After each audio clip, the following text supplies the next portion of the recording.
جس پر آپ لوگ عمل کریں بہت فائدہ ہوگا.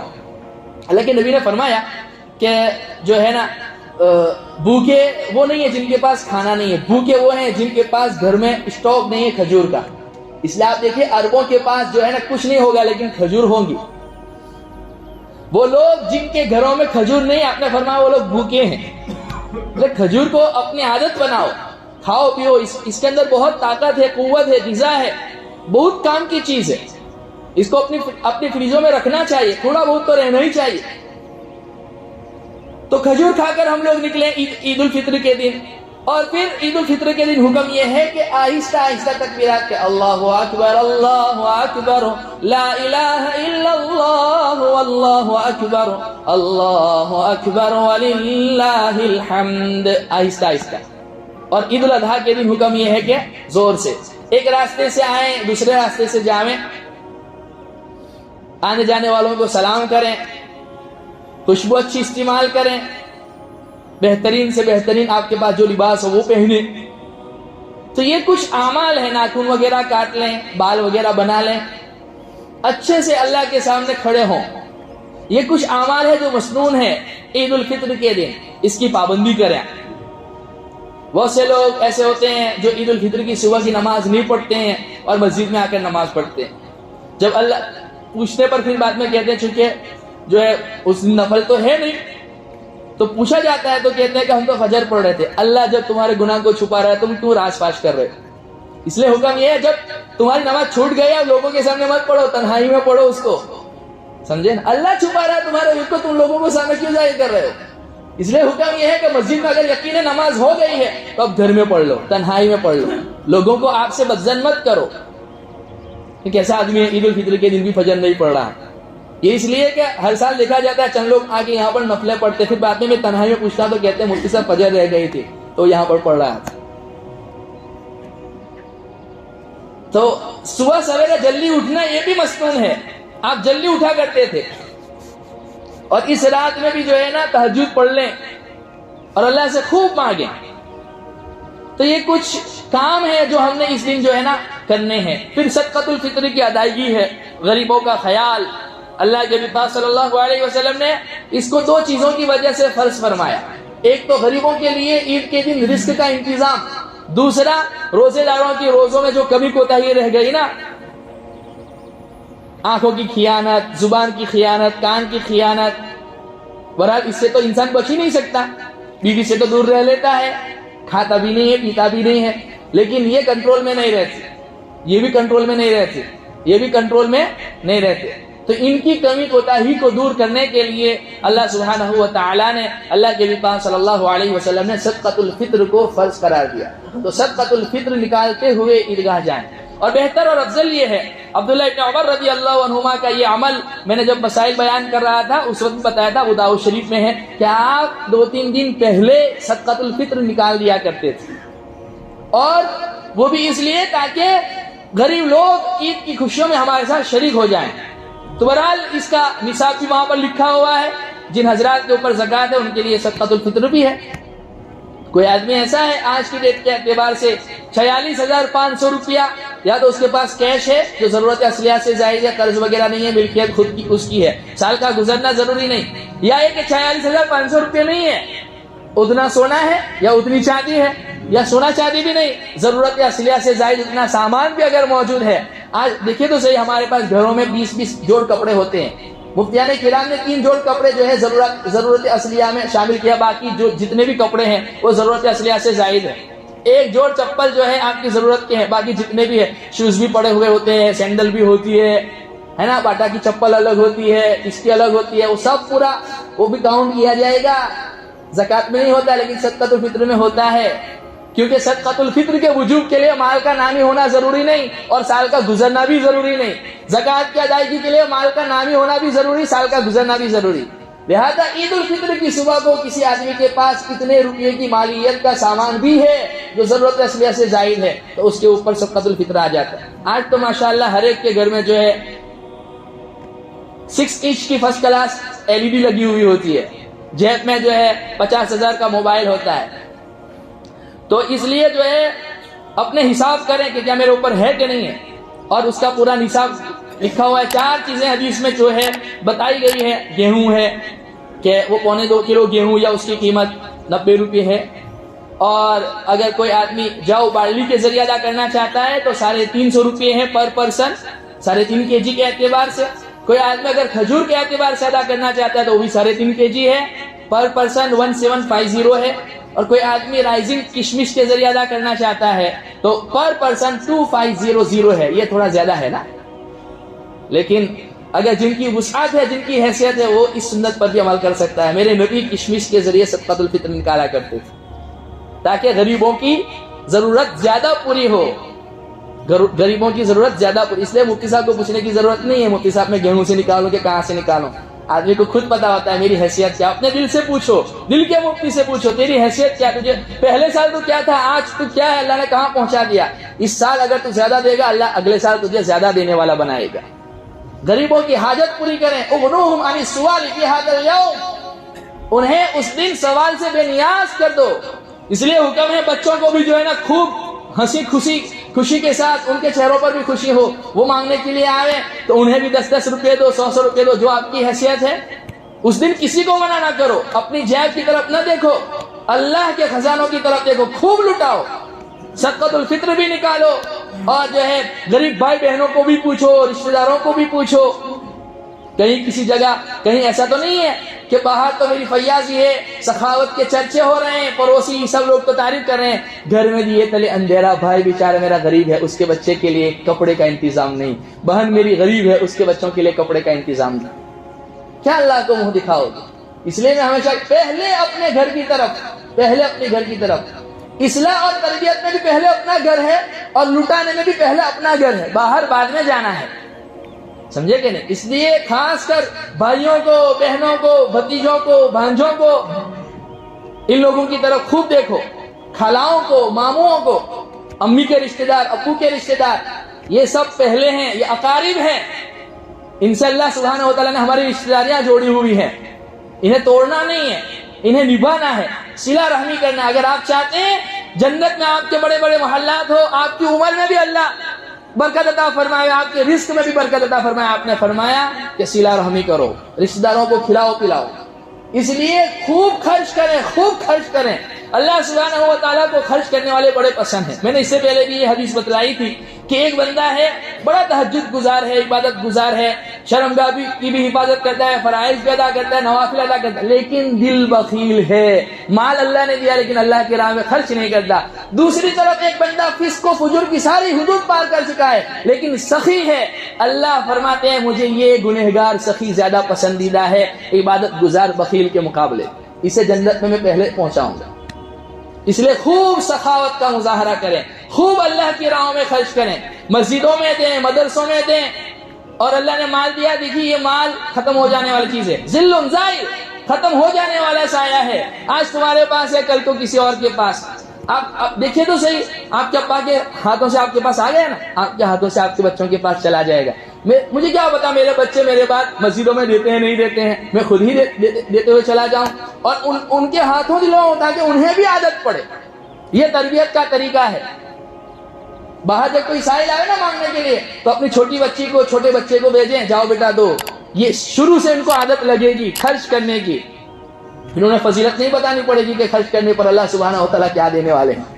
اللہ سبحانہ و تعالیٰ ہمارے روزوں کو قبول فرماوے، ہماری تراویح کو قبول فرماوے، ہمارے صدقۃ الفطر کی ادائیگی کو قبول فرماوے، اور جو ہے کی جانے والی تمام مالی بدنی عبادات کو قبول فرماوے، اور اس رمضان کو ہمارے حق میں آخری نہ بناوے، اور آخری ہے تو جو ہے ہمارے اوپر رحم کرنے والا بناوے اور ہمیں محروم نہ بناوے. وآخر دعوانا الحمدللہ رب العالمین.